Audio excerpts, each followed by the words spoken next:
in Texas who say, we need your help. This is not a partisan issue. And these are human beings. You guys have talked about this, the fact that people are trafficked, they are abused, they are injured in the process. And we should want for all of them to be safe and treated with dignity. And this current situation makes that very difficult to do.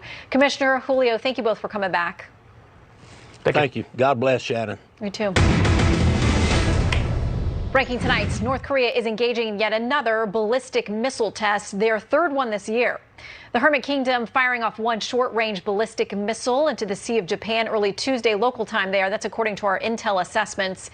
The State Department says the test poses a threat to U.S. allies, including South Korea and Japan, where 80,000 American troops are stationed. Also breaking tonight, willing to lose their jobs over being forced to be vaccinated. Correspondent David Lee Miller is covering the story for us tonight. Good evening, David. Shannon, there's frustration and anger tonight in New York over vaccine mandates. Hundreds took to the streets in Midtown Manhattan, chanting freedom over fear. They want to put an end to what they describe as vaccine discrimination. The demonstration took place shortly before city and state vaccine mandates were slated to take effect. Workers, including teachers who want to keep their job with the largest school district in the country, New York City's Department of Education, must be vaccinated. That according to a court ruling that came down only hours ago. A three-judge panel of the Second U.S. Court of Appeals lifted a temporary injunction tonight that previously prevented New York City from putting into effect a vaccine mandate.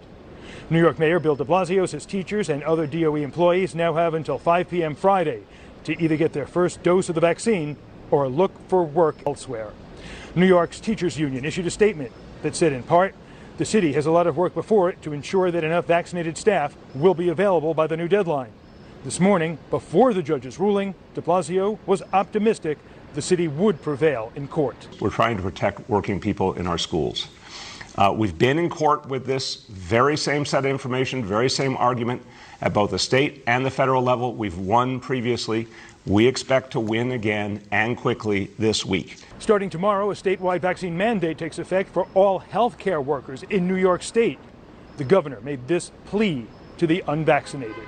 Can't we just say that that is a basic right that everyone has to know that they'll be safe when they enter a healthcare facility, or you have your elderly parents or grandparents in a nursing home, that they will not get sick because of someone who's charged with their care? Other cities and states are closely watching what happens here in New York concerning vaccine mandates.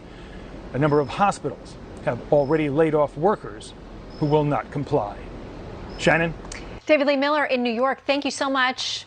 So as divides deepen over vaccine mandates and passports, we are looking for answers, so stick around.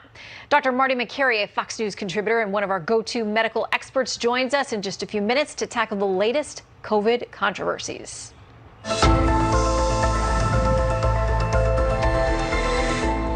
Tomorrow, the parents of Gabby Petito will address the media for the first time since their daughter's body was found. Meanwhile, Gabby's longtime boyfriend, Brian Laundrie, remains at large, and his dog, the bounty hunter, now involved. Well, Chief Breaking News correspondent Trace Gallagher has all the latest developments in the story.